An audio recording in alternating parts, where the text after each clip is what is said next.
Well, hello to our new listeners. Thanks for joining. And to our returning guests, welcome back. Welcome to season 6 of the Sibyl podcast. My name is Mo.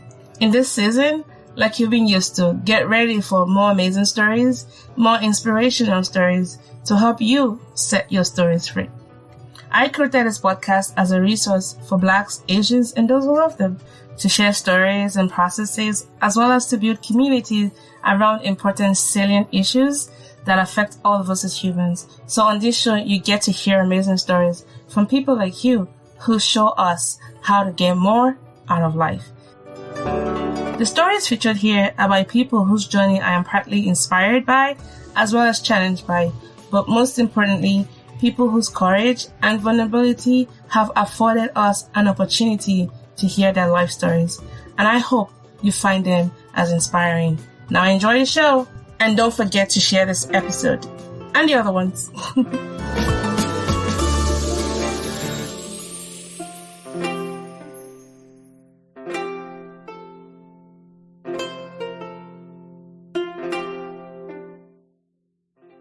I told myself, I'm not going to overthink this. You're not going to what? Overthink this. No. And I was talking to a friend of mine this morning, and so she asked me what I was doing today. So I was telling her, and I'm like, I don't know why she wants to. I'm like, I keep telling her, Mo, like you interview all these like very prolific people. Like you are prolific.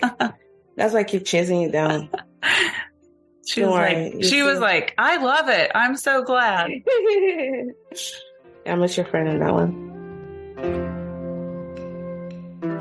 Welcome, everyone, to the podcast. And it's such an unusual setting. As some of you are able to tell, this doesn't look like my home, but it's secretly my second home. And I'll tell you why.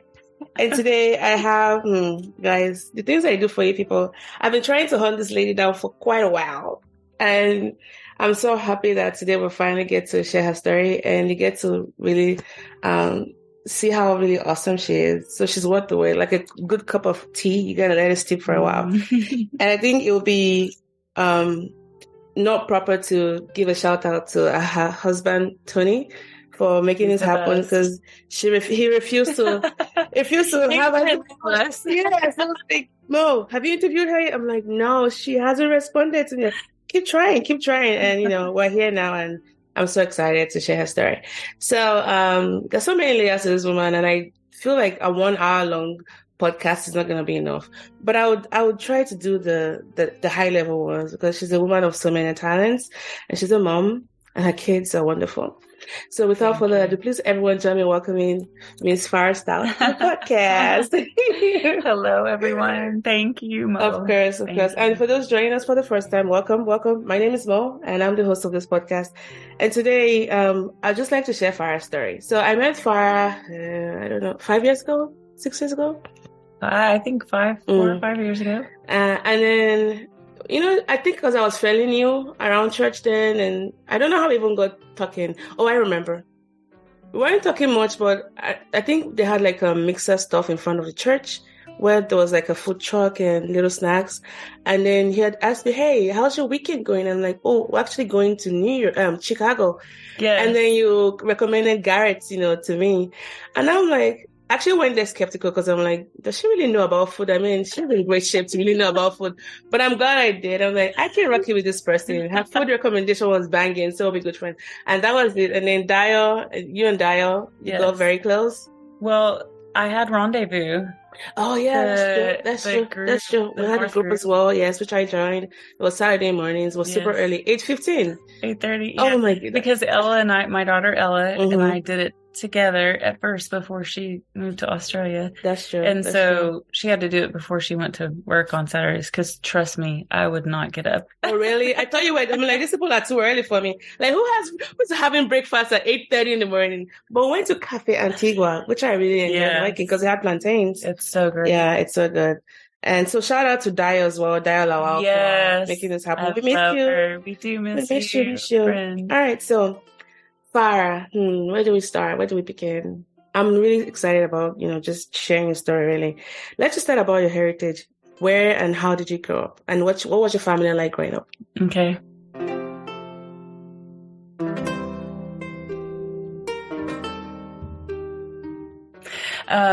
I was born in Gans, Oklahoma, and so many people have probably never even heard of it. It's like a one-stop.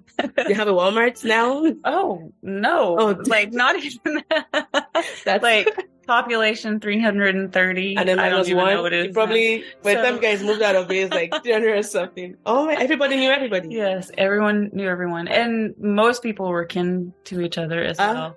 So, you guys marrying each other? Is that what you... I need to... we're related. Although I will say, like Pastor Rodney, our pastor, we're cousins on both sides of the family. Wow. So that's a good family. You're keeping it in the family, literally. I'm not gonna say anyone about that. But people knew each other and they were close to each other. Yeah, I mean, small town, it's like small town, small community. Yeah. Like it was safe community. I could walk to school. I mean, even though we live like a mile and a half, 2 miles, from there.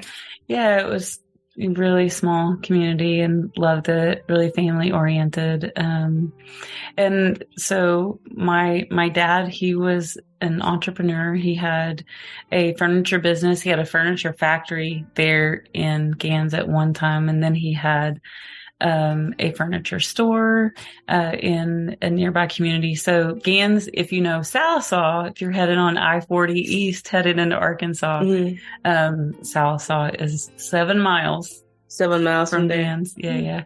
And so we had, I think there were 3 churches there in Gans when I was growing up. There was a time we didn't have any kind of little convenience store at all or anything. And then my parents and their best friends opened a convenience store. And that was it? On the corner. And sometimes it's open, sometimes it's not. My aunt, there was a little post office, and my aunt, she was the postmaster, and my dad's sister. And so it was just a small rural town. Okay. I grew up on, I say a farm, like we didn't have garden and things like that, but my grandfather, like both of my grandfathers had fairly large gardens, lots of land. My dad did a lot with real estate. He was not a real estate agent, but he was very savvy with that. And so he owned a lot of land throughout Sequoia County. And, and I grew up sandwiched between two brothers. Okay. So I was very much... And the middle child? I was the middle child. I was the only girl. Yeah. And so I spent Sunday afternoons playing football with the guys, basketball. So you're a tomboy? Whatever. I was very much a tomboy. Yes. Yep. I didn't grow up... I didn't really grow up playing Barbie dolls. I really didn't have a lot of baby dolls. I just wasn't interested. I did cars with my brothers. I did, but I really landed. You don't even look like it. You look like a princess, Most people, that's what they know me now. And you're so, soft and tender, But yeah, I can get dirty with the best of them. Wow. Yeah. You never know. It's always the quiet ones, guys. Always the quiet ones. I'm going to move this mic closer to you. Okay. Because you have a soft voice. Soft voice. Okay. And that's sweet. But the mic. Yes. Recording. So I've never heard that before in my life. What's that? Look at you. Good jokes. I'm off coffee. That's why I'm just slow. Pardon me, my listeners. I would never do anything to disappoint you, as you guys know. So 3 of you growing up, your parents, what would you say are some of your favorite childhood memories? Like the most prominent ones that you go to every now and then when you want to get to that point where you like to connect from your source? Yeah. Well, we were really involved in church growing up. And so... Were you okay? I wasn't, but my dad had been a pastor before. You were born? Before I was born. Okay. Yeah. But he left because of you? Left the church. Which is you out of the country. How, what was the childhood like, Farah? Just kidding. What's funny is like, I don't even, I couldn't even tell you, now that you asked me that question, at what point my dad, we were really young when my dad stopped pastoring. But my mom played piano. She was the choir director. She led the youth group, just super involved in the church. And so some of my best memories, because we would go up to the church on Saturday and dust the pews. We would vacuum, we would clean. And so it gave my brothers and I an opportunity. I would be on the stage and I would sing. And at a very, very young age, I started singing in church, specials and things like that. My dad really, because he was, my dad was a workaholic. And so, when he would leave his furniture business, he would come home and he had cattle to take care of. He had, So around the clock? Around the clock, he always had something going. And so to be close to him, we would go out on the farm. We would ride the tractor with him. We would sit on the fence while he's working cattle, he's doing the different things. So just spent a lot of time. So some of my favorite memories is riding horses together with him, or the few times, there was one short season that he bought a boat.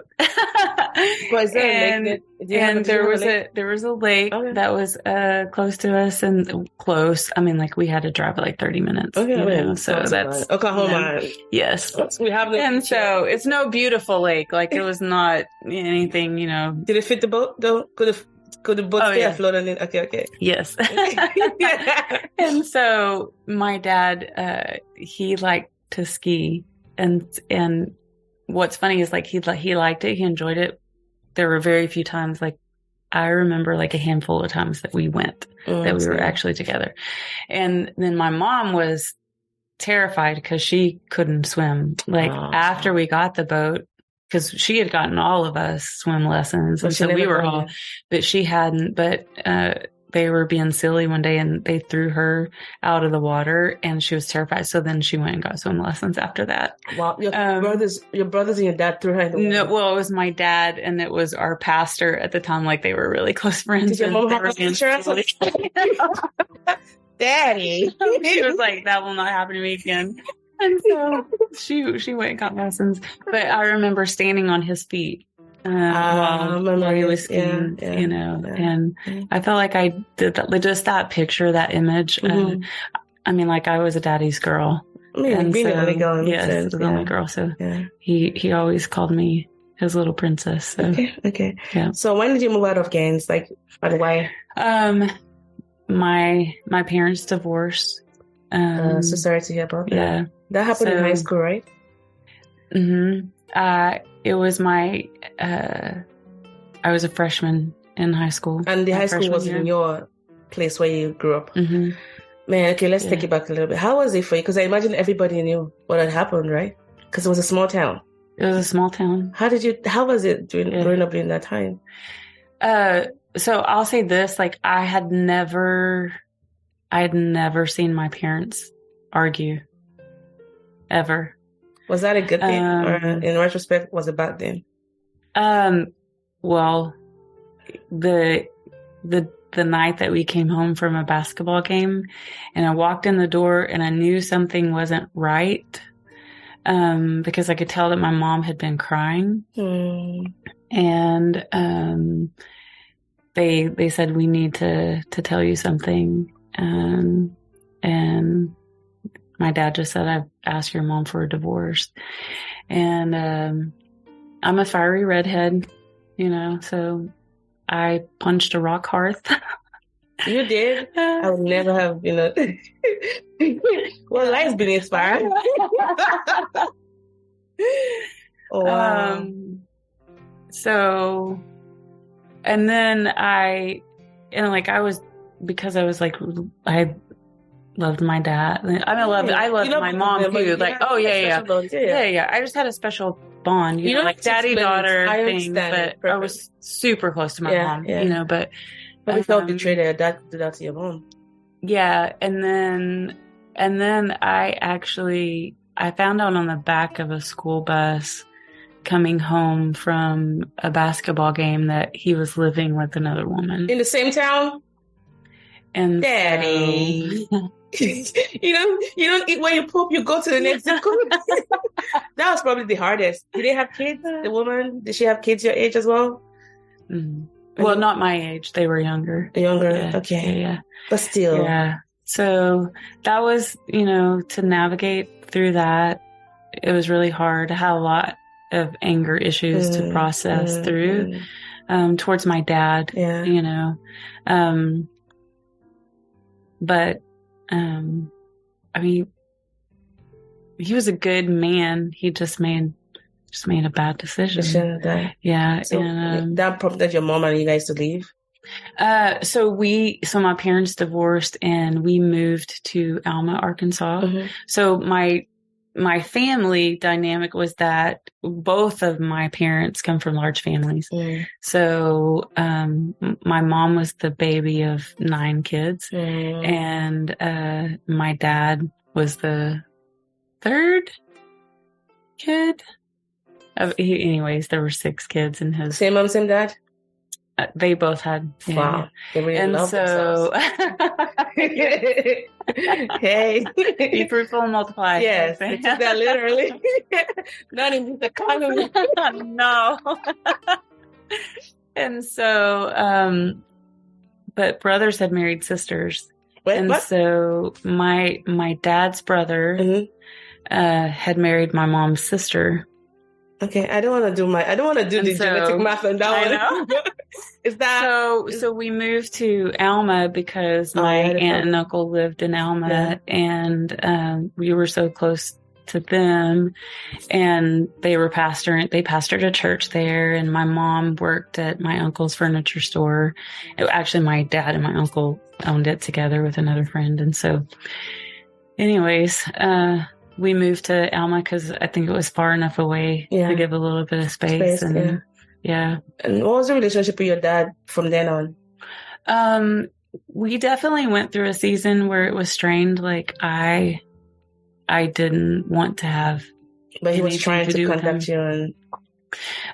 Yeah, he was always very respectful. And I'll say this, like the best gift that my mom gave to me and my brothers is that she never said a negative word about my dad. That's hard. Like even in the season where I didn't want to see him, and she would always say, "You need your dad.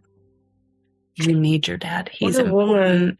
Like, she was so brave and so strong, and so gentle too. Like she's so. I met her once at not church. Very Yes. Wow. She's a very special person. Yeah, because I don't think I even have the grace to do that. I know they're cussing you out on Facebook. No. Who wanted signs all over Oklahoma?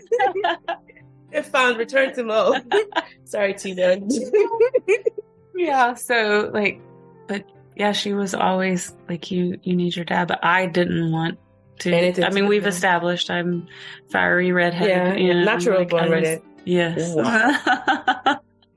Yeah, I hide it with color now, but wow, I couldn't. Yeah, so I went through a season where I didn't speak much to my dad, regretfully. How many years was that? Well, I didn't go for like I would talk to him on the phone. I see, but I wouldn't. And I didn't talk to him regularly on the phone I see. For a couple of years. Okay. Maybe I would talk to him twice a year on the phone, but I didn't see him for a little while. I see. When I got married right out of high school. Oh. How old were you? Like 18, 19? I was 18. Wow. Mm-hmm. Okay. Is that something, I know when you compare like rural America, that those things tend to happen, especially within the evangelical circle. Was that the same for you, or what prompted your early marriage? I just I had a lot of insecurities, and we might call you in a bit, okay? So hang around. It's still going on recording. How was work? So husband is around, my baby man. Yeah. So you had a lot of insecurity. I had a lot of insecurities. That's why I move away from marriage. Yes, I should. Mm-hmm. Yeah. But I just made some bad choices relationally at a very young age. And so this guy was like the first guy that I hung out with, dated. And a lot of it really was connected to like my dad leaving. So dad issues, yeah. And I just threw myself into that relationship, and it was not a healthy relationship. But he was the first Christian guy that I dated. But there was a lot of he had a lot of emotional issues and that was like that. Married. And my family was elated that after my high school graduation that we broke up. And fast forward to right before I'm starting, literally 2 weeks before I'm starting college, I'm on scholarship, and he calls me. He's like, I'm sick. I go take care of him. And a week later, we're married. I know. Did you marry? Was it in front of your parents, or you did it behind your parents? No, I did it at my mom's house. What did your mom have to say about that? She was not happy about it, but it was like, that was your first. It was like, she's going to do what she's going to do anyway. Yeah. My little brother, Wesley, walked me down the aisle. I got married in my mom's backyard. So my dad, I invited him, and, that was one of my biggest regrets. Is my dad came into my room that day, and he really wanted to walk me down the aisle, and I just dug in, like, you've been holding pride and like, I'm like, I was hurting, and I was like, you won't have that, so that's one of my greatest regrets. You didn't look better then, because you were younger. I didn't. And thankfully, so my dad passed away in 2012, and so I'm just so thankful that we had time to reconcile. And before we talk about the guy she's married to right now is not that same person, by the way. Spoiler alert. No. Let's talk about your brothers. How did they handle the divorce?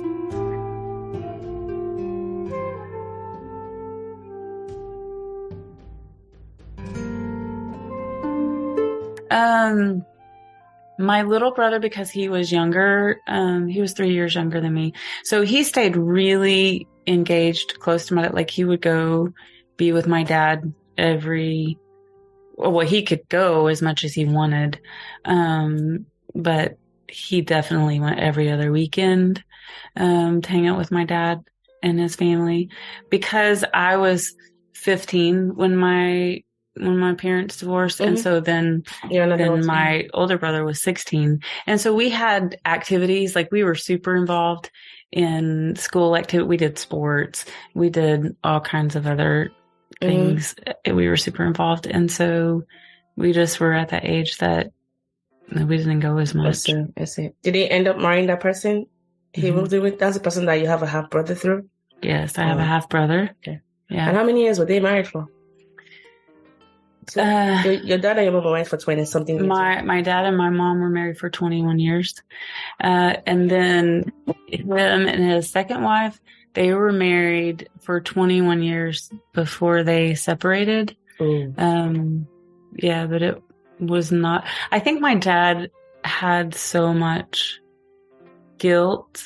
Like, there was a lot of, he had his life threatened a number of times, and there were several, his second wife. Yeah, there was this mental health stuff. Okay, so. And there was just a lot that he endured and went through. I think I believe that he felt so much guilt for what had happened with my mom. Like, he just was determined to make it work. Yeah. And so they were in court proceedings for 6 years to get a divorce. And so he died married to her. Oh, she wouldn't divorce him. Wow. There's always something, like they get a court date and then come down and sure. So how was your mom? Was she still hoping that he would come back? My mom never remarried. I don't know, but he was my mom's first love. Like my parents got married. My mom hadn't even started her senior year of high school when they got married. So she went from my grandparents' home straight to Okay. And like there was a lot of history. Like my parents, they were kidnapped. In where? Who kidnapped them? So I don't remember the guy's name. He was an escaped convict. He was escaped from a prison in California. He had killed 5 people before he got to my parents in that. I know, like, hold on. Wait, shut the front door. That sounds real quick. Yeah, so my parents they were pastoring a church in Arkansas. They actually they didn't live in the community where they pastored a church, but they were doing revival services during this time frame. They lived in a housing addition right behind my dad's parents. Okay. And they got home from revival service that night. It was about 11:30 at night. My mom had got in bed. There was a knock on the front door. You didn't open the door, right? Right? She opened? No, she didn't open the door. My dad answered the door, and the guy said he was broke down, which was on 64 highway. So if people familiar with 64, that's kind of a big that's a way into Forsyth. And so said he had broke down, needed to use the phone to call someone. And so my dad takes him to show him where the phone was. And the guy acts like he's picking up the phone, turns around, and he has a gun. And so he held him at gunpoint, said, "Get your wife, we're going for a drive." And so they drove to Coweta, Oklahoma. Mm-hmm. And on the drive, he held my mom. He kept the gun alternating between her temple and her as it was driving while my dad was driving the car. And and so they began to talk and found out. So my dad was an Assembly of God pastor, and this man had grown up in an Assembly of God church. And I believe the conversation, was guided by the Holy Spirit because he spared my parents' life. So he took them, they drove off onto a side dirt road in Coweta, Oklahoma. He had them climb a fence, and he tied them up and took their car. And did they find him? They eventually did. And they found the car? They found the car abandoned in Tulsa, and then they found him later. I'm not even sure where. Wow. Yeah. I bet it wasn't the same anymore. Yeah, he never even, because like I said, they found out he had murdered 5 other people on his trail. Mm-hmm. And so they never even went to trial for their kidnapping. Because of the grand scheme of things. He was already. Mm-hmm. Yeah. Wow. Yeah. So. Wow. That's a miracle right there. Yeah. So I think that so then fast forward, just a few months later, my mom got pregnant with my older brother. Mm-hmm. And then after he was born, all the trauma, she went into a coma. Mm. Oh. And so she couldn't care for him the first few weeks of his life. So, I just think there was just so much life and love and all of that, she just never, got over my dad. She went with me and my brothers the last day that we, when he was in the hospital before he died, because my dad was dying slowly. My dad had a kidney disease, and so he had a transplant. My older brother Jody, was a living donor. For him. And So anyway, he accepted, I mean, his body accepted the kidney, but he had, they had nicked his lung in the surgery when they were putting in the central line, and he just never recovered from that. With the suppressed immunity from that transplant as well, probably compounded the recovery and all that. Yeah. So it was from July to then he died in May. And so, but my mom went with us. She still went? Yeah, she's that last time that we were together. Did they talk with him? Well, he was out of completely unconscious. Yeah. But she loved him. I could tell. So let's go back to you. Getting married at 18. Yeah. He calls you on the phone, and a week later you're married. What were you doing, Farah? That was crazy. No judgment here, but how was the marriage? Ugh. It was very rocky. Oh. I mean, like there was when it was good, it was good. Mm-hmm. But there was a lot of, I mean, like even beforehand, there was just a lot of emotional turmoil. You would needed some form of work done individually for college. So I had a full ride scholarship for college, and he didn't want me going to college. He was very jealous. He felt threatened by me. Like I wanted to be a lawyer. So he was like, I won't be married to a lawyer. Wow. Christians don't practice law. Stay at home and bear babies. Yeah. So you gave up on college? So I gave up on college. Wow. Yeah. Wow. So it was a really rocky marriage. I was not perfect either. Of course, I know. It was. You already talked about two people. The issues you had. Yeah. I mean, it wasn't, like in regard to like our marriage, it wasn't, it just wasn't healthy. Yeah. Just because you're both Christians does not mean that you're going to have a healthy relationship. And so 7 years and then we divorced. Was it amicable? Or between us, it was. Yeah, but the family's probably not. Yeah. Yeah. His family, but okay. Yeah.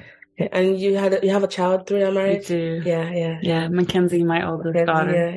Yeah. She's beautiful. She is. She's beautiful. She's a bright light. She is. Yeah. So you got divorced, and then tell me how you met the current mister. Yeah. So I was. It's right there. Let's pretend he's not there. Okay. Yeah. So in that time frame when I was going through my divorce, there was several months, before it was final. And I had stayed plugged in to my local church. Mm-hmm. And, one day there's this guy that walked through the back door, and I was on platform, with the worship team. And he caught my eye when he walked in the back door with these people, and I'm like, oh, that's a nice looking guy. I've never seen him before. And, then that afternoon, cause we had Sunday night church at that time, and he came back to church on that Sunday night, and someone introduced us, and they said, oh, this is Hope's husband. And I knew Hope. But he was deployed there around that time, so you didn't get to see him much. Is that why? I didn't. So Hope was someone that I had gone to high school with. Actually, her stepsister had been my closest friend my senior year of high school. But she had gone off to the Navy, and that's where her and Tony had met. And then they lived in Virginia, and then they had moved home to have their baby. And so I had actually didn't even realize, but I had met him in the mall. Like we both had your babies. Yeah. They were like 3 months apart. So when you were scoping him, was a married man? When you put it like that, I'm like, price, the price. That was funny. But, that shut up, come back your neighbors. I know. But it is cute, Yeah, so she had left him, and his neighbors, he had gone to his neighbors, and so they had invited him to church, and he was devastated. So he was separated. And so there was a group of us that just started talking, so oh yeah, I had met you before. But there was, like I said, a group of 5 or 6 people that had either, like, he and I were both in that process of going through a divorce, and they had been through a divorce. And so we were just all kind of talking one evening, fast forward, 2.5 months, 3 months, we were all talking at an event after church, and they were like, we should all get together and kind of start a group, like a small group, encourage one another. And so ironically, they nominated the 2 of us to organize it. Sure. That's your version of the story. We're going to stick to it. Wink, wink. And so he was like, I'll call you and we can, work out the details for everyone. And I'm like, okay. And I gave him my number, and no. I'm going to hear the story afterwards. I'm curious about the story too. But Tony, historically, women always have better, we have better memories when it comes to this. So I'm going to defer to the missus on this one. Yeah.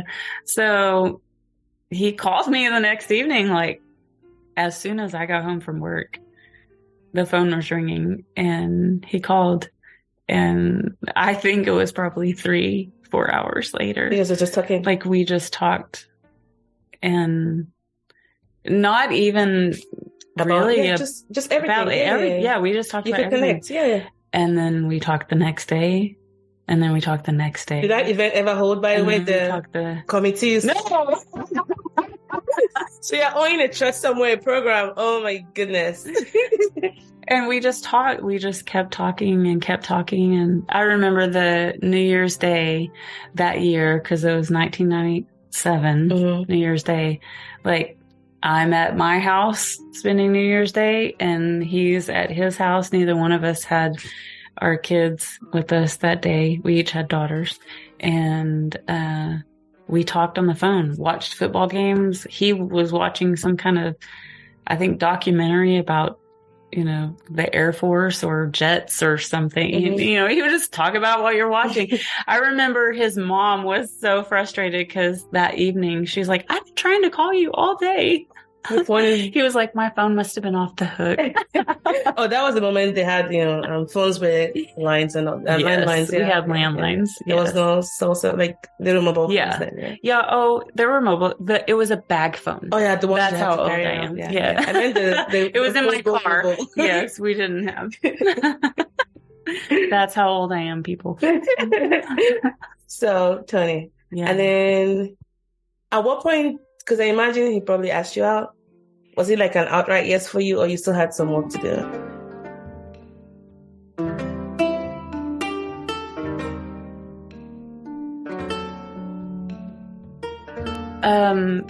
He asked me to go to dinner. We went to dinner. So you kind of knew something was coming. Yeah, I knew that I really enjoyed his company. Okay. That's good. And his divorce was finalized before my divorce was finalized. His divorce was final Valentine's Day. Oh, whoa. What a gift, I imagine. And when was yours final? I'll actually say that he actually came to my house and borrowed my ex-husband's tie to wear to his court hearing. That is so sweet. I want the symbolism of a tie, to tie something down, to break it away. I'm not gonna go into symbolism, but that's quite cute. My divorce was finalized May 27th. Okay. And then he left for his TDY. He was reserves. Yeah. So he was Navy Reserve stationed with the Marines. So he went to Key West, Florida. Operation Vacation. So you went with him? No, I didn't go with him. Okay, you couldn't go, yeah. He was gone for a month. deployment. Probably that was harder for you because you weren't talking to him quite as much.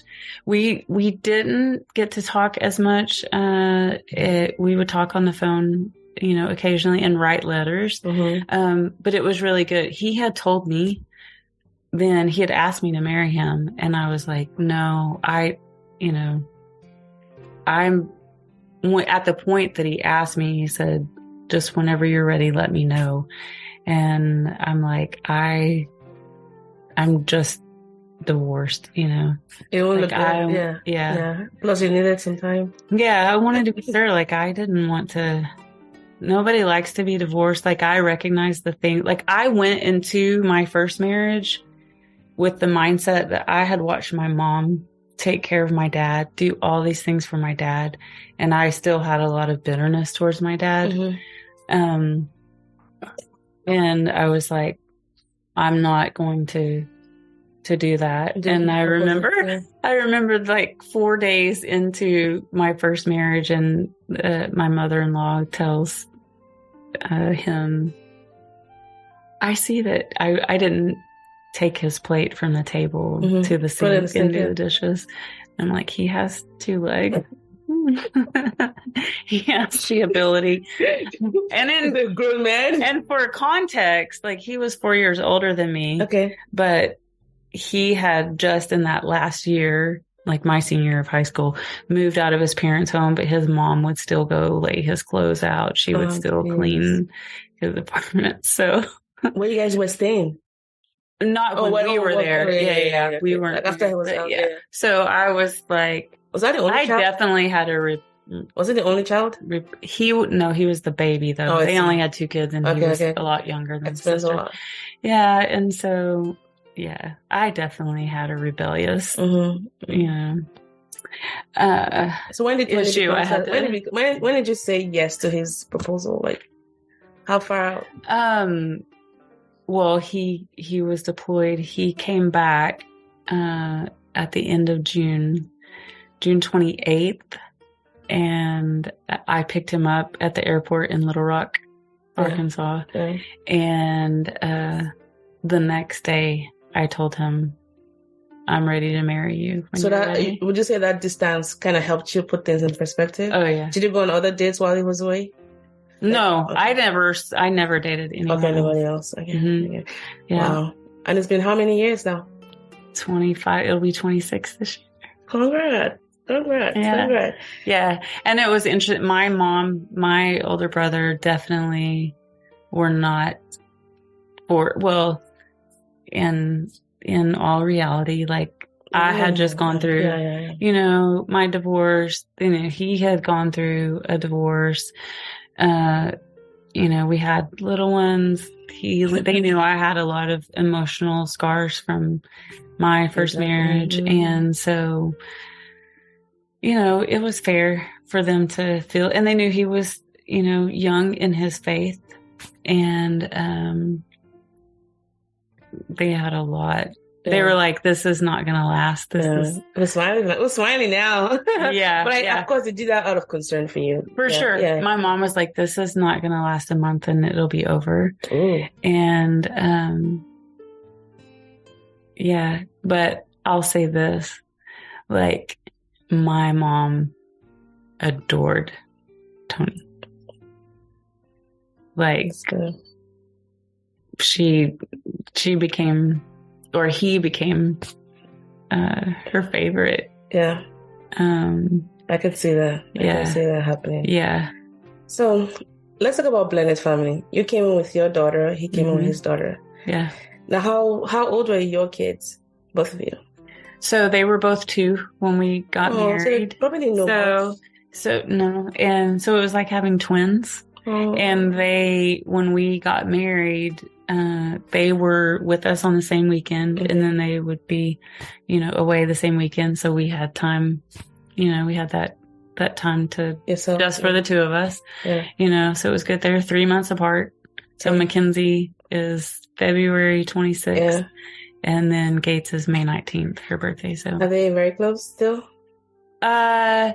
They've had a like bumpy, sisters, yeah. It's like typical sisters, sister type of relationship. Did you have some issues with maybe like feeling like you're probably too soft on one person versus the other. How did you take that steady balance of honoring this new child, bonus child you've added to your marriage, while at the same time helping them connect to their kin who might not be related to you? Yeah.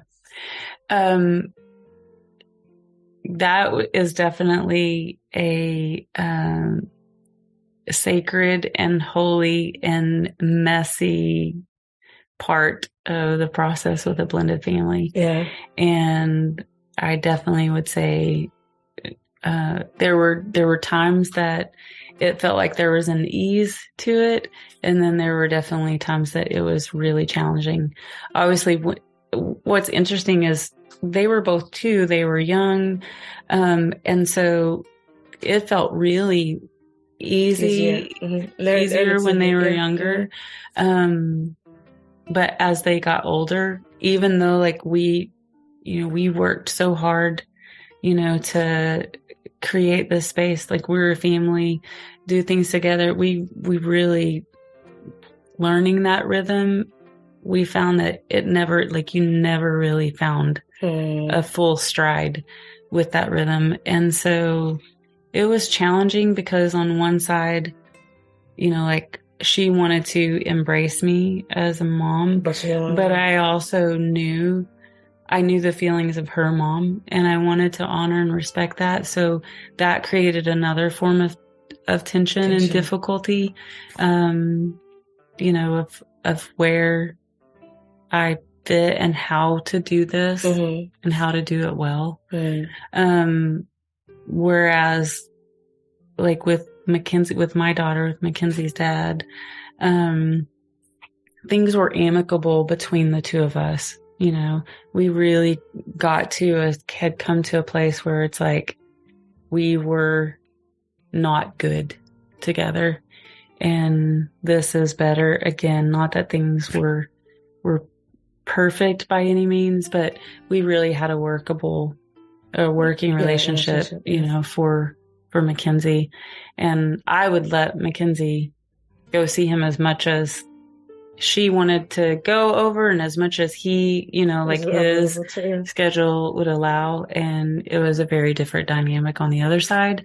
And so it was navigating a lot of tensions, and our biggest arguments between Tony and I was always about the kids, I imagine disciplining them also probably factors into play. Yeah. Right? Yes. And they're 2 different personalities. So Mackenzie is much like me, really strong, fiery. Quiet on the outside. Yes. But very strong. And, Gates is strong in her own way, but their personalities are really different. Yeah. And so, like Tony, it felt like Tony was so much harder on Mackenzie, but Mackenzie was with us all the time too. She got more with the she got what felt more like the strong arm, but because also very strong-willed. You need something quite as strong to kind of yeah, for sure, stay like, this is the authority here, you gotta obey the rules of the house. Yes. And she would push the limits. They're all built that way. I have a toddler, so I know exactly what it is. Oh my goodness. Yeah. Wow. I wish that I had the language that I give to parents now. I wish I'd had it then, like, remember, you're training up a leader. They're going to color outside the lines. They're going to push all the limits, and see where they're a trailblazer. Keep reminding me. You said that this week when we had like a little bit of a meltdown somewhere, which I'm not going to talk about. She's an angel. Oh, yeah. Angel in training. She doesn't have her wings yet. So you have 3 kids together, right? We have 3 kids together. When did Avery come? How many years into your marriage? Yeah. So we actually got pregnant not long after we got married. Okay. And then we lost Trayden December 7th of 1997.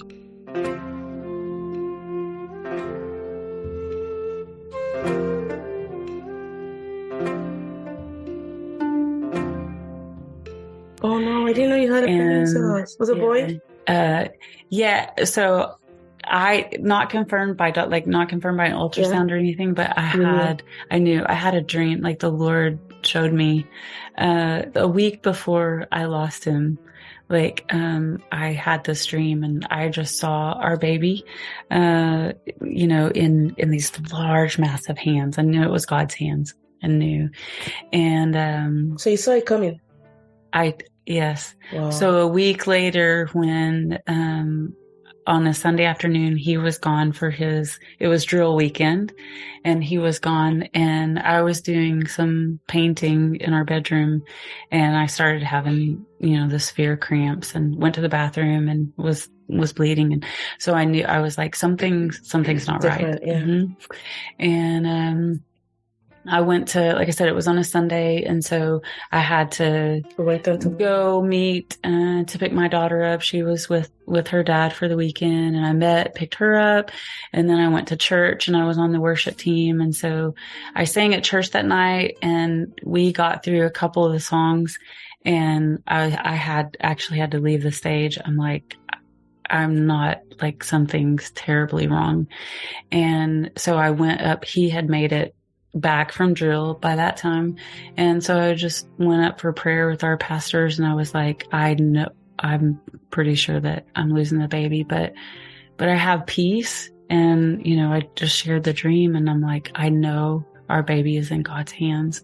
And we went to the ER, and I'm sorry. Oh, it's okay.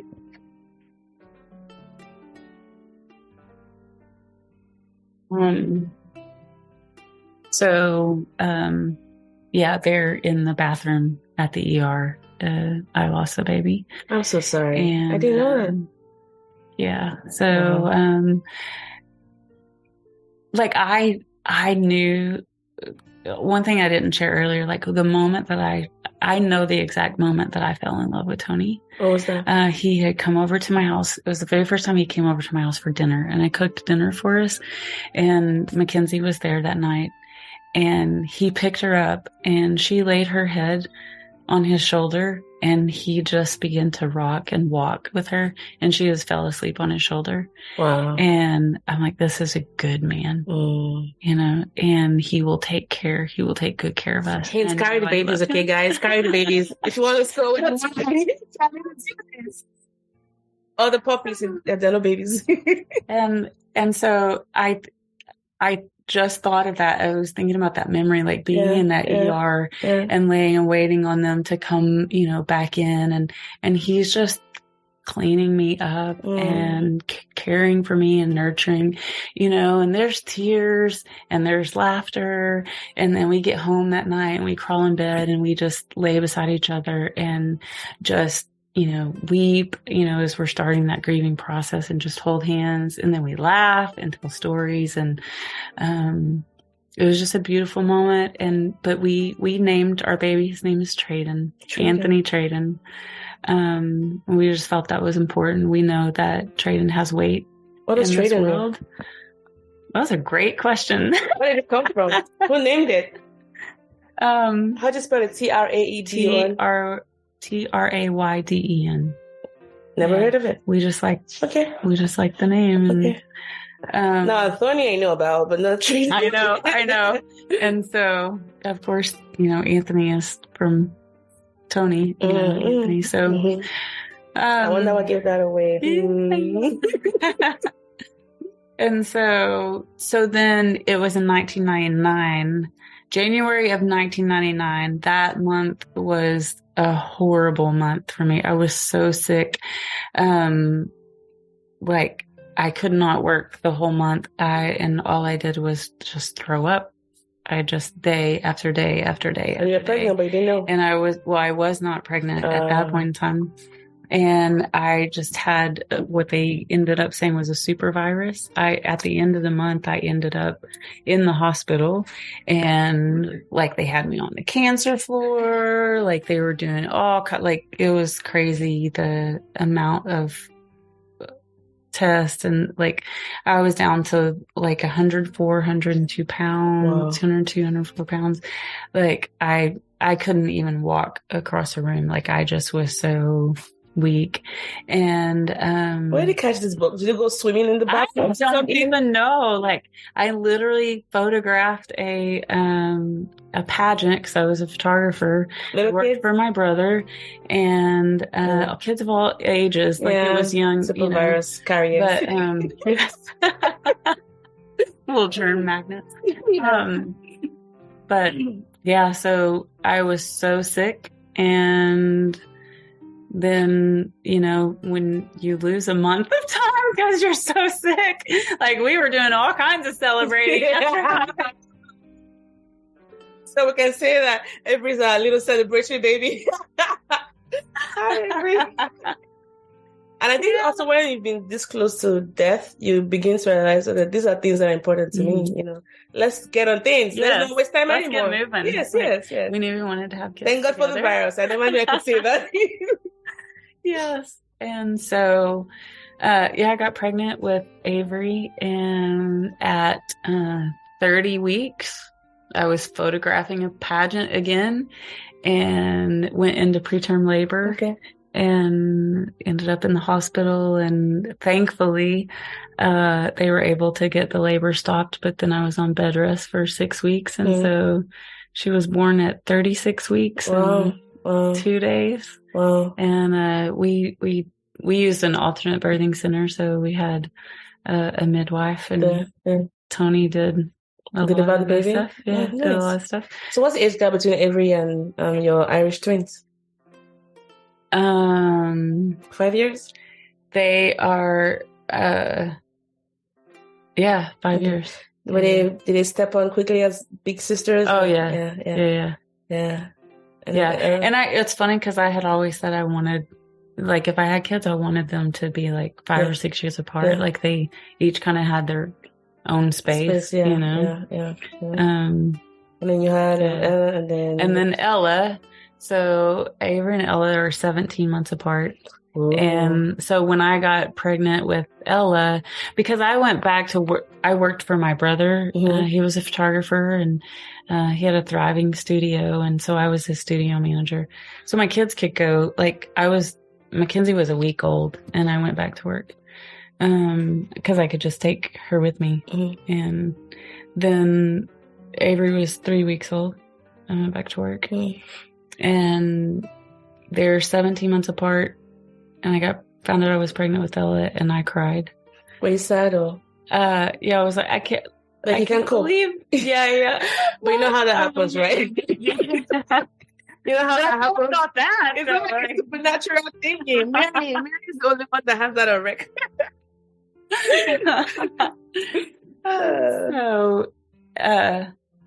So then ended back up, like, I was high risk, and ended back up in bed for 10 weeks with her. And so she was born at 36 weeks. Okay. So the minute that I got off bed rest, I led worship at a women's event, and then she was born the next day. Wow. Yeah. How was Luke's pregnancy? Was it better?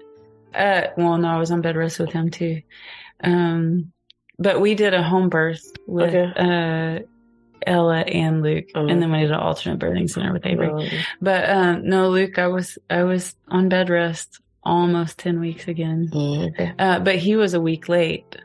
He was a week over there. He was like, I'm going to take my time. I told people, I'm like, okay, y'all prayed really well, but my due date has come and gone. I need you to pray. I need to come out. Get it out. Yeah.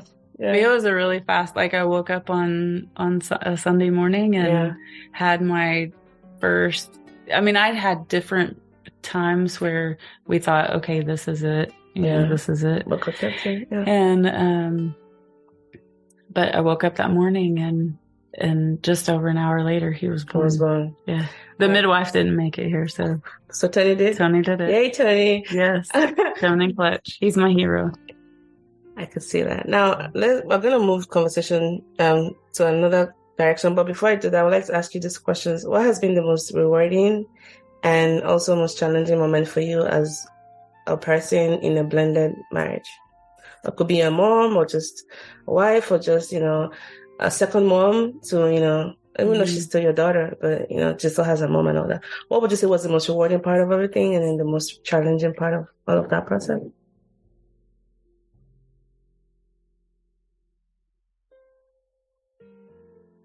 Yeah, I think that I'll start with the most challenging part.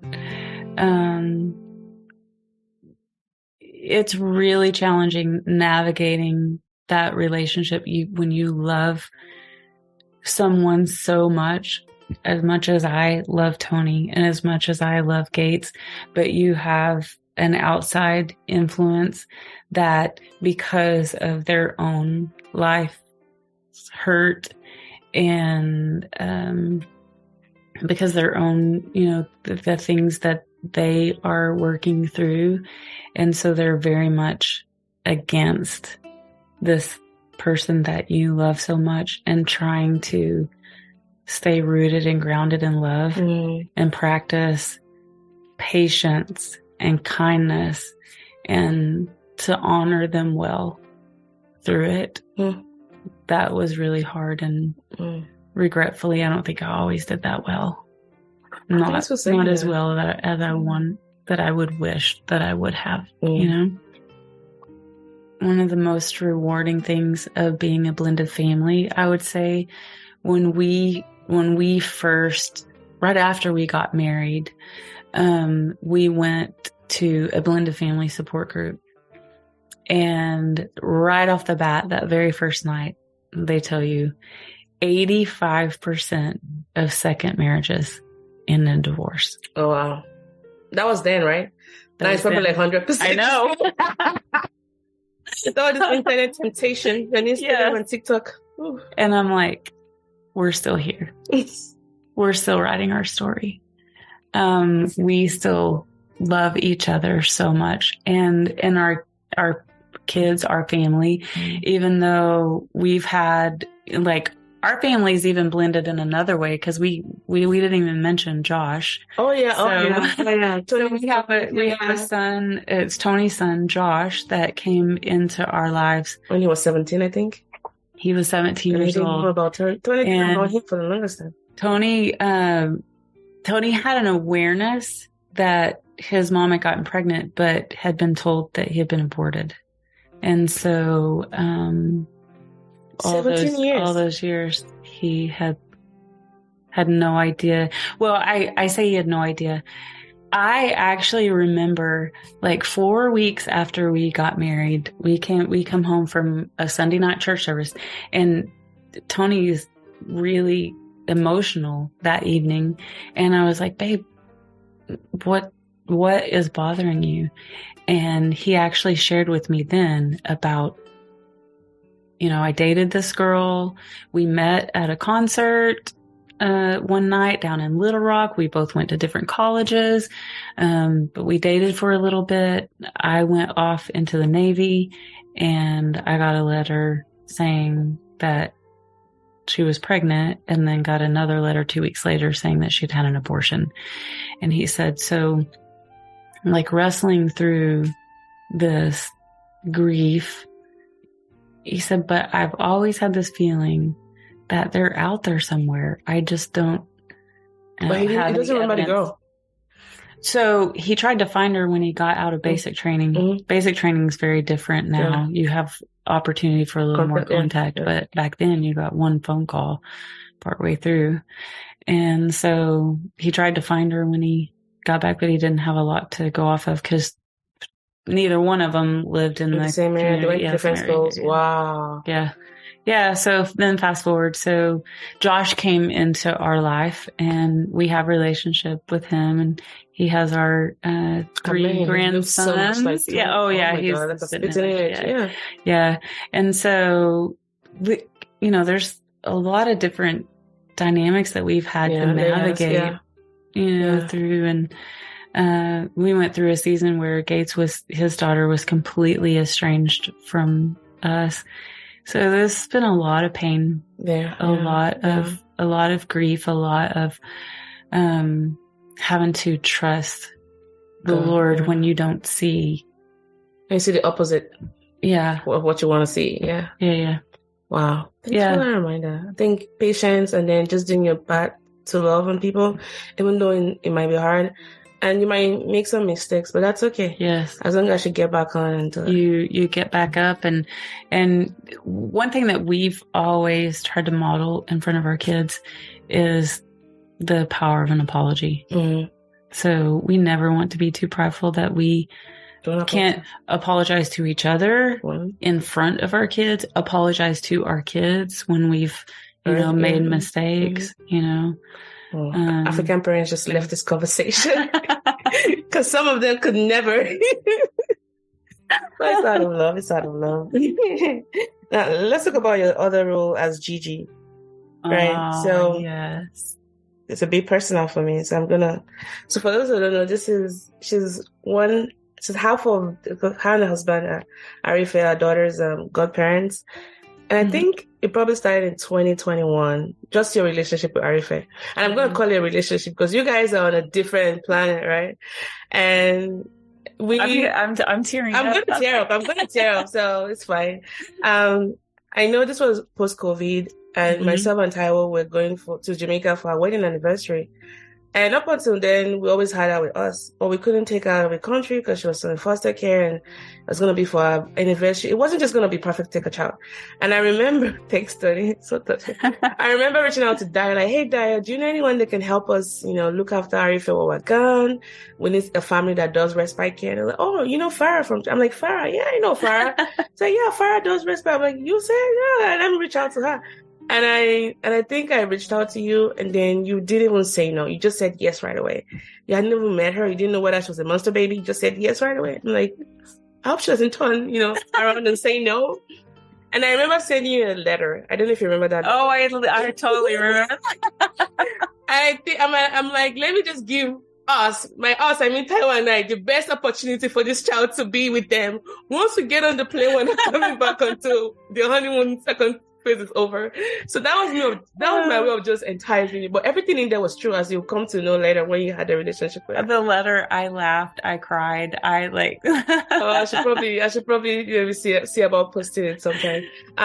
But your relationship didn't stop there. I think it just went from just being a respite care to actually being there. And I'll tell you this, like, you have no idea what it means. I think I've said it many times, but let me just say it right now. It means a lot to us.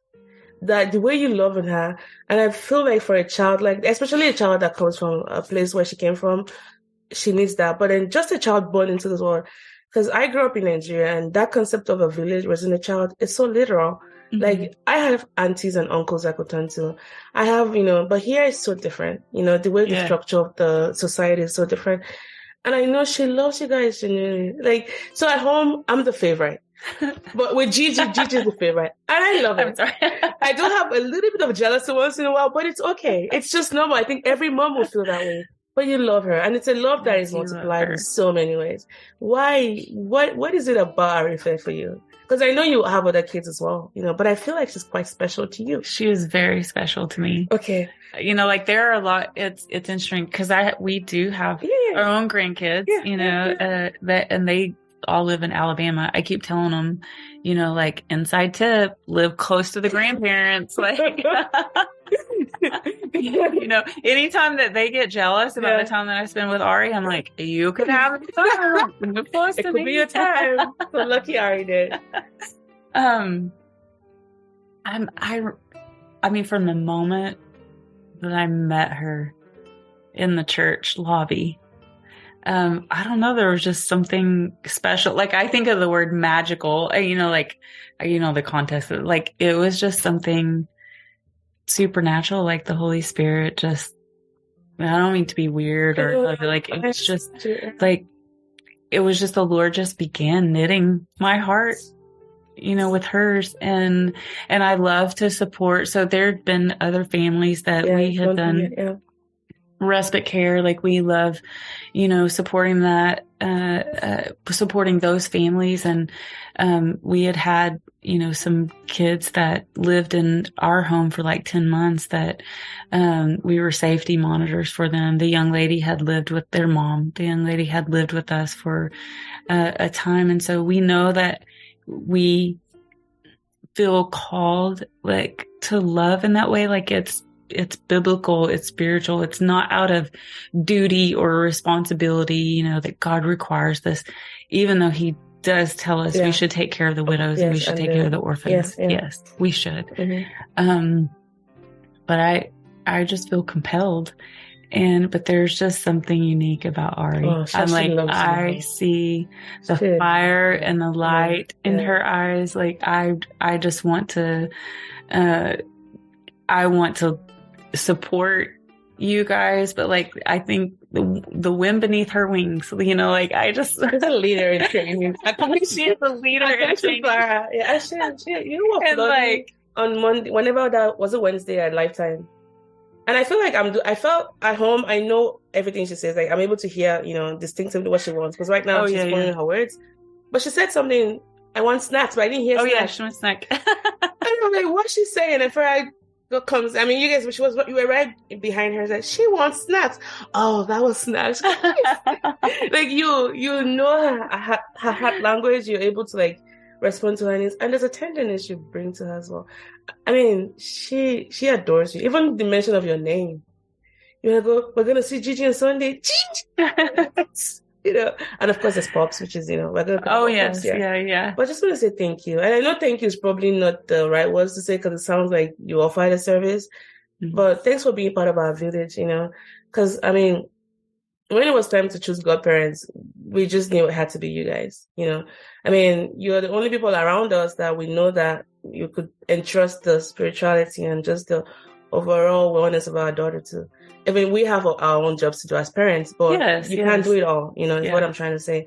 So thank you. Thank you for loving her. And please keep loving her. Oh, thank you for letting as well as you can, because she deserves it. And she actually responds a lot to, I mean, there's a way you calm her. I don't know how you say. You calm her down, you're also able to talk to her like, hey, when you want to say thank you to somebody, look in the eye. So we're working on that. And I've learned so much from you. Because every time she comes to your house, by the time you send her home, she's actually more well-behaved. Oh, wow. Did I tell you that? Wow, no. She goes to bed without even having to be told. Wow. Like, she would just take her blanket after eating, just goes to bed. Oh, my God. And then one time I was actually looking for her, like, where is she? Because sometimes she hides. And she was, yes. She's in bed. Wow. Sleeping. So you do, there's a way you guys take care of her that it actually helps us to see, okay, maybe we can do this. And even books, some books she likes. She's singing now, and I'm like, where is she laying this song? Or maybe from Farah's house, like the Muddy Puddles, for the Little Pepper book that you had. And what she's trying to say, I didn't know what it was until, you pressed that, and then you pressed the other one, was like, hello. So thank you. We do the voices. We have fun. She keeps me young. Really?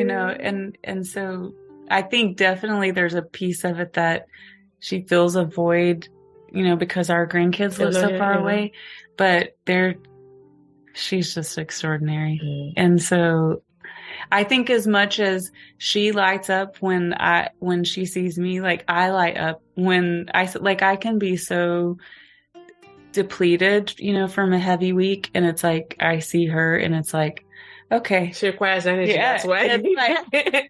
It's just like breath in my lungs. It's, like I'll chase her around. Thank you. Thank you for that.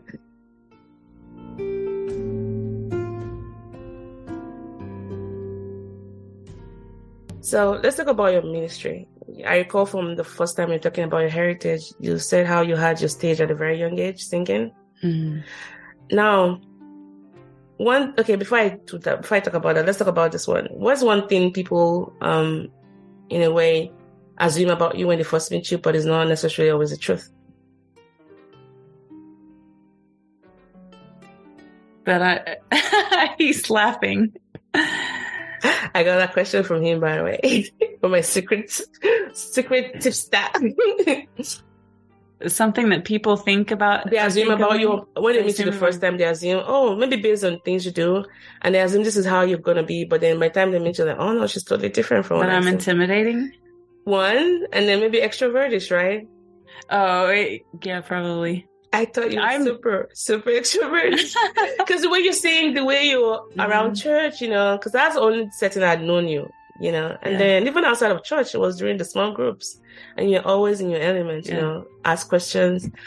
Yeah, so funny story. When Tony and I literally So we got married on a Tuesday, Tuesday evening, and we came home and we got up and we went to work on Wednesday, like both of us.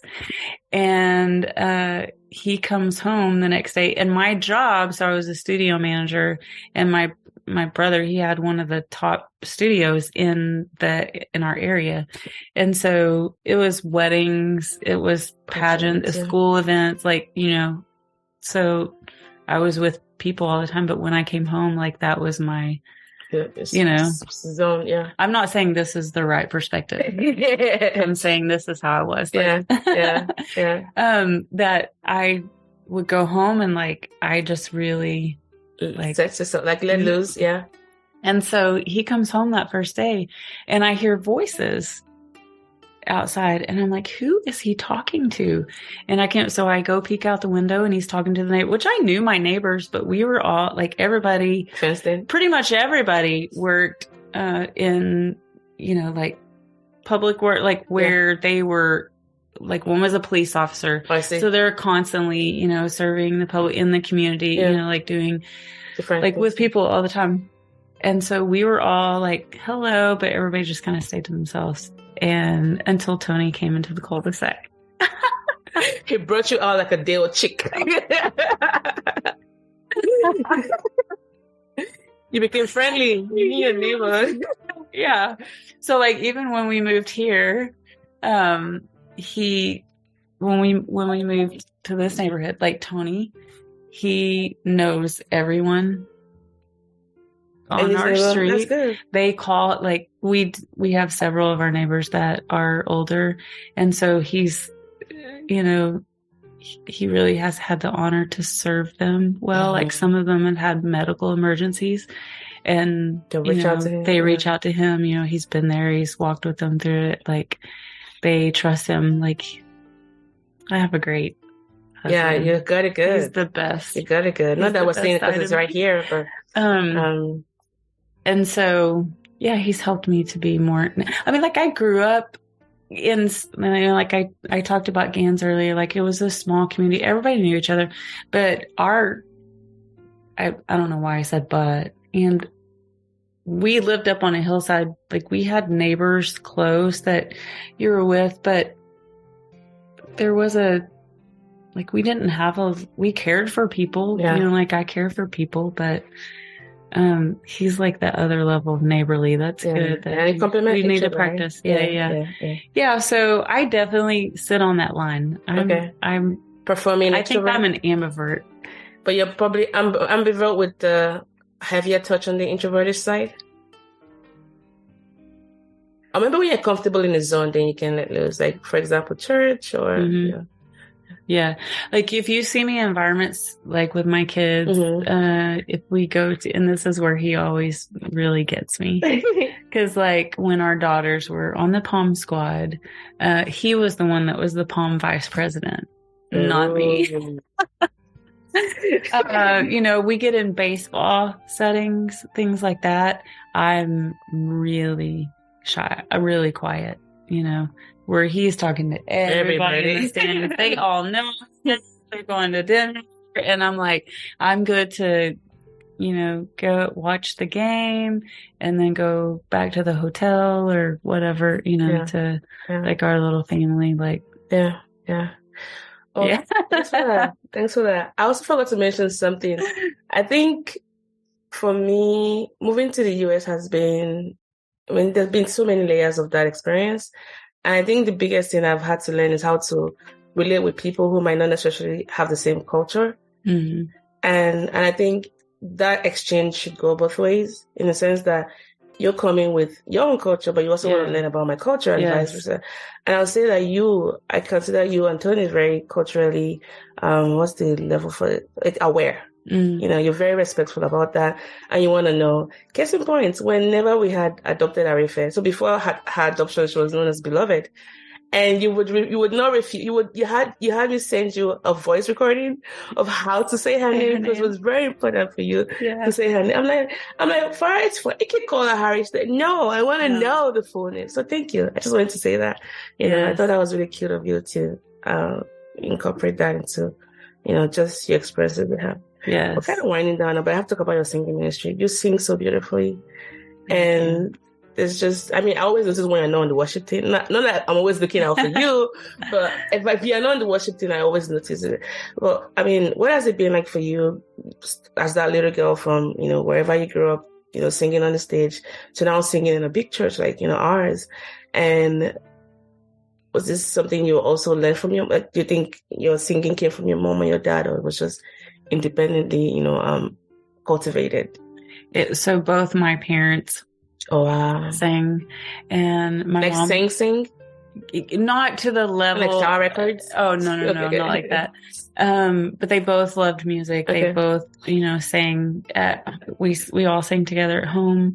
Their families, like when we would have family get-togethers, it always involved. It would end with the time that we would gather around and sing songs, from the church, songs of faith, together. And so it was just cultivated. My mom, she couldn't read music. And so she was determined when I was young and started taking piano lessons that I would not play by ear, but I would learn to play, by music. So I took 8 years of piano.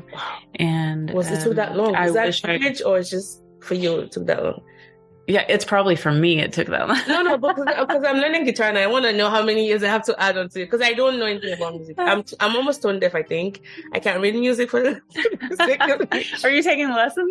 Yeah. That's awesome. Edmond music. Yeah, I began 6 years ago, but I swapped it for Korean, so yeah. I'm back now. I tried. I said for the longest I would like to learn how to play guitar, and then I was like, you should be able to. Yeah, so you did. They're like, it should be for you. I took lessons. Yeah. And I just have a hard time. Like, I see everything on that piano scale. Wow. And so you hear everything. I really struggle. You know everything. You know every key, So you can listen to a song and then just play it? No. Okay, you still need to... Yeah, I have to work. I generally, if I hear it, like, I have a pretty good idea. Oh, this is the 1 chord, the 4 chord, the 5 chord, Wow. Yeah. Wow. But I struggle learning guitar. So someday I'll pick it back up. I took lessons for a little while. Okay. Music was just like, I would sit at the piano. I actually have the piano that was at my mom's house that I grew up playing. Yeah. After she passed away, that was the one thing she let everybody know. The piano belongs to Farah. And so, like, I would every Sunday afternoon, a lot of Saturdays, I just played for hours. I played songs that my dad enjoyed, off the radio. I played songs from church. Whatever I could get I just would play it over and over and over. And I always grew up doing specials in church. Really had a tenderness for the Lord. I knew that I wanted to, sing songs for him, about him. I've done a recording. I've done a couple of recordings, some songwriting, things like that. But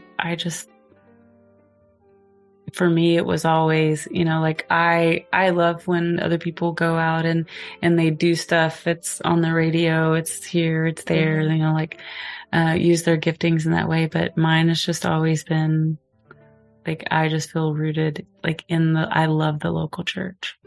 So what would you say are the skills needed to become like a well-grounded worship leader? Well, first and foremost, because this is one of the conversations that I have, even with some of our newer team members that come in. Like, there are plenty of great vocalists. There are plenty of great instrumentalists. But we are doing this in the church. And so a prayer life, a life in the Word, like knowing God's Word, knowing His heart, like, that's important. Like, practicing those spiritual disciplines. That's important, because the reality is worship isn't just about an hour on Sunday. That's really the overflow, of a life lived in kingdom purpose. Yeah.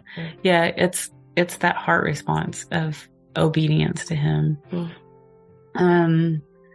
I heard this statement years ago, and I believe it to be true. John 3:16 is, for God so loved the world that he gave. Giving is the highest form of worship. And your time, your resources, whatever you have. That's good. Thanks for that. So we've talked about Farah, the daughter, the sister, the wife, the mom. Let's talk about Farah, you. What are some ways you take care of yourself? Just without Tony, just you. What are some ways? And it's okay if you want to mention Tony, because I know he's your best friend. And all that. He is my best friend. Yeah.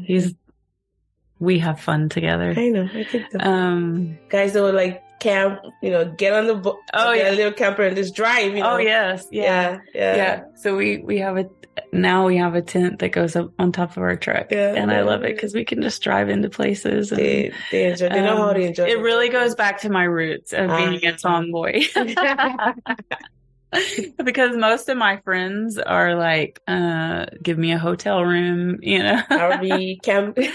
And I'm start the campfire. I don't mind if I haven't showered for a couple of days. Smell always the quiet ones. Now critters, that's the. That's why I enjoy the I enjoy them. Mosquitoes? How about mosquitoes? Oh, I don't mind mosquitoes. Okay, I'm from Africa. I mind them, but ours are different. They carry malaria, but yours. That's true. That's true. Yeah. So how do you take care of yourself? So I really had to learn sacred rhythm. And what I mean by that is that I mentioned that my dad was a workaholic, and I have a lot of my dad's tendencies. I was a workaholic, did not know when to shut things down, and so I would just work, or even give,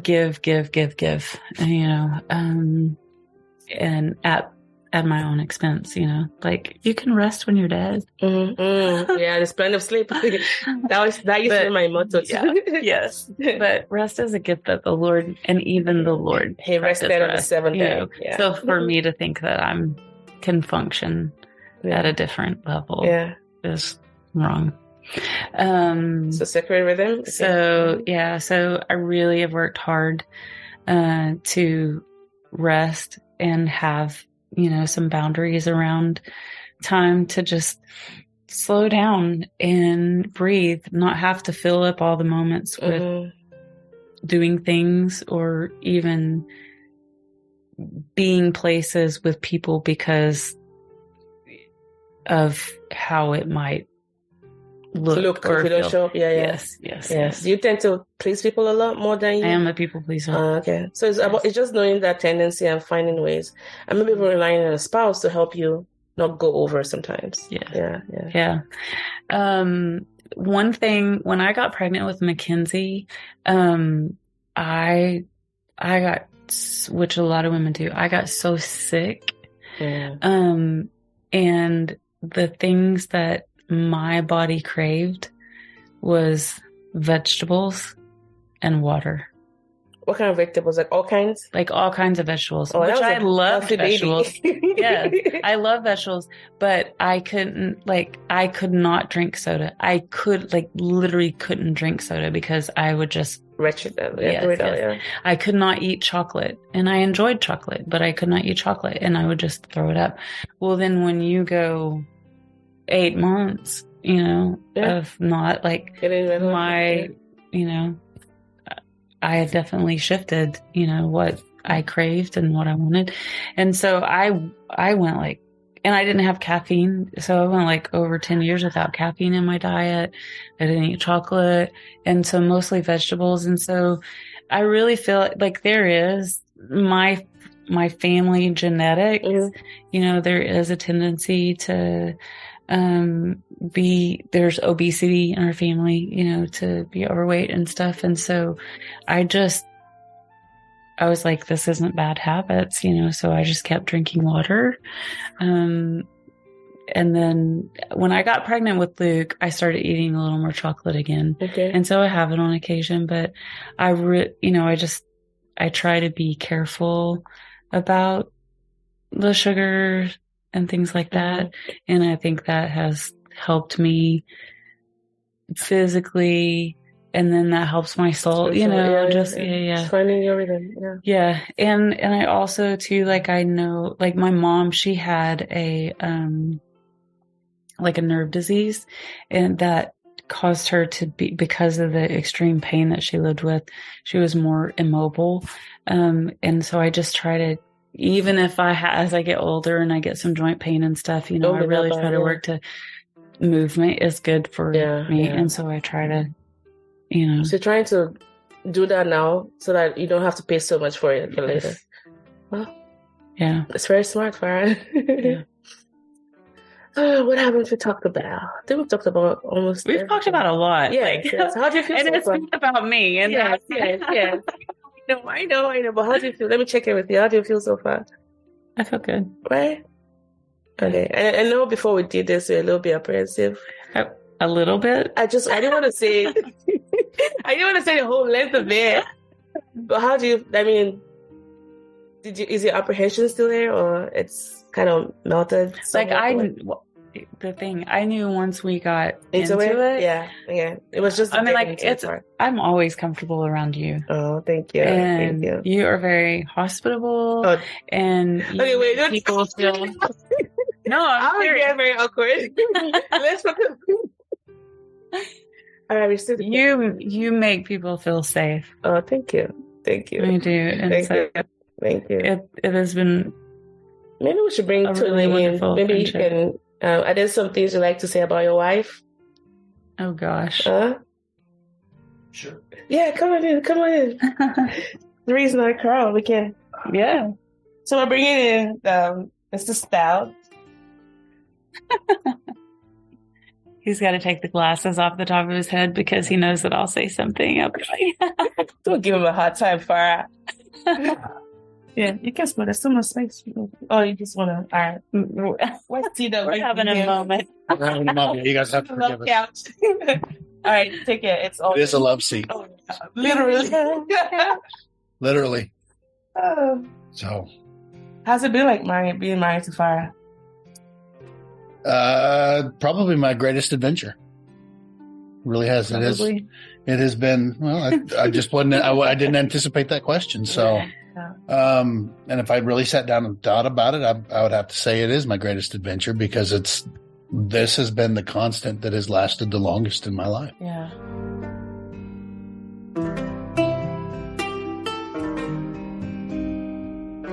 This concludes this week's episode with Farah. Catch up on the concluded episode with Tony and Farah next week. I had to stop you here because of how long this episode was already. But you don't want to miss the conclusion where we talk to Tony about just his life, finding out he was a father to a 17-year-old boy. You need to hear that story. And just what their life has been. So we're going to get his perspective. Marrying Farah, blended family, what keeps them going. Oh yeah, that was... There's a response there, but just thank you so much for sticking out with this episode. And I want to thank the Stouts for being so open and vulnerable and all of the gems they shared. I have learned a lot, and I hope you did too. So catch you guys on the next episode of the Sibyl podcast. I remain your host, Sibyl. In the meantime, check out the podcast on the website. And see you guys next week. Take care. Bye.